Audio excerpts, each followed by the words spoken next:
Kakaba-kaba ang residenteng si Irish ng aming maabutan sa kanilang bahay sa Barangay Batag, La Trinidad, Benguet.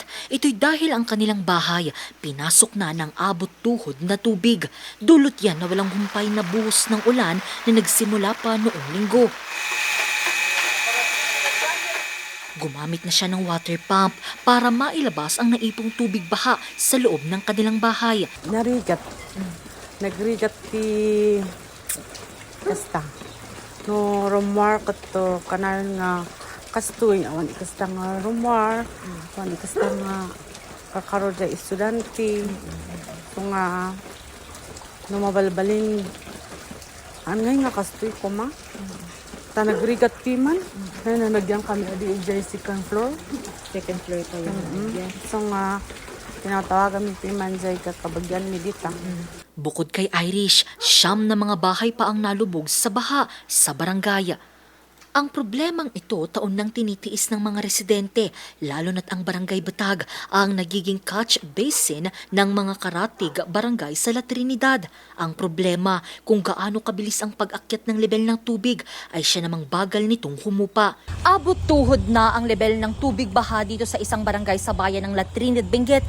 Iniwan niya ng bagyong Luis at habagat, pero maaari pa itong tumaas hanggang baywang kung patuloy pa rin na mananalasa ang bagyong Maymay. Kaya naman isang proyekto na ngayon ang plano ng barangay para maibsan na at mabigyang solusyon na ang taunang problema ng mga residente. Awan kami nga iti tawon nga manaibaga tayo nga hang kami nga ma-flood. So, basit lang nga tudo or basit lang nga makwa tayo nga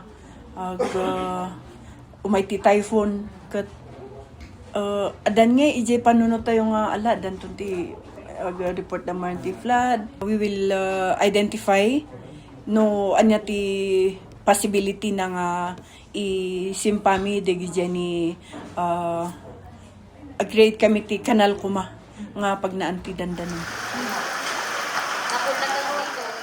Isa sa mga tinuturong dahilan sa pagbaha ang kakulangan ng drainage canal sa lugar. Makakatulong ito upang hindi maipon at mapunta ang tubig papalabas ng Bolo Creek. Dagdag pa raw ang itinatayong commercial building na ito. Because of dato'y pa nagkwadati balbalay, dagay construction of buildings, handa nga mahanda nga ma-identify dagay propose ko mga kanal, ta isimpada ko mga... Kasi pag-exitan nga, tidanom idsay. Apay yan nyo ba naarami? Nasupit. No mabalin ko to, dumawat kami nga, titulong, tapno apanda ilawlawa idsay nga banda, tapno ada ikastan tidanom nga aromwa. Tani kastoy, puro kastoy mo, basit lang nga danom, basit lang nga to, dukot, agbahbahang nga dagdag.